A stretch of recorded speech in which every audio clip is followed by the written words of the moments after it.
సంక్రాంతి వచ్చేస్తుంది. తెలుగిళ్ళలో అతిపెద్ద పండగ సంక్రాంతి, ఎస్పెషల్లీ గోదావరోళ్ళకి. టికెట్స్ దొరక్కపోయినా సరే ఎలాగోలా కింద మీద పడైనా మన ఊరు వెళ్ళిపోతాం.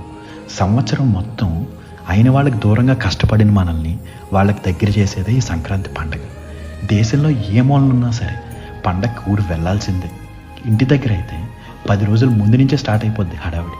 పిండి వంటలు, స్వీట్స్, ఇలా బోల్డ్ అని ప్రిపరేషన్స్. ఇంటికి వెళ్ళాక ఫ్రెండ్స్, కజిన్స్, చుట్టాలు వీళ్ళందరినీ సంవత్సరం తర్వాత కలుస్తుంటే ఆ హ్యాపీనెస్ మామూలుగా ఉండదు. ఊరంతా ఎక్కడ చూసినా గొబ్బెమ్మలు, ముగ్గులు, పువ్వులతో డెకరేట్ చేసే ఇల్లు, లంగా ఓణీల అమ్మాయిలు, కోడి పందాలు, గంగిరెద్దుల విన్యాసాలు, హరిదాస్ పాటలు, గాలిపటాలు, కోనసీమ జిల్లాలో ప్రబల తీర్థాలు, కొత్త సినిమా రిలీజులు, క్రికెట్ టోర్నమెంట్లు, అబ్బో బోల్డ్ అన్ని. ఇవన్నీ పక్కన పెడితే సంక్రాంతి అంటే మన అనుకున్న వాళ్ళతో లైఫ్ టైం మెమరీస్ క్రియేట్ చేసుకునే ఒక ఆపర్చునిటీ. అలా అందరితో కూర్చొని మనసారా మాట్లాడుకుంటూ చిన్నప్పటి కబుర్లు చెప్పుకుంటూ ఎంజాయ్ చేసే ఆ క్షణాలు లైఫ్లో బెస్ట్ మూమెంట్స్ అని నా ఫీలింగ్. ఇలా ఒకటా రెండా, సంక్రాంతి పండుగ అంటే మాటల్లో చెప్పలేని ఆనందం.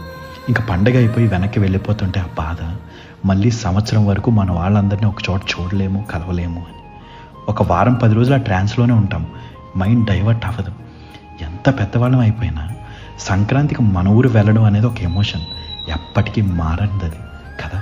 ఉంటా అండి, ఇట్లు మీ రంగమోయ.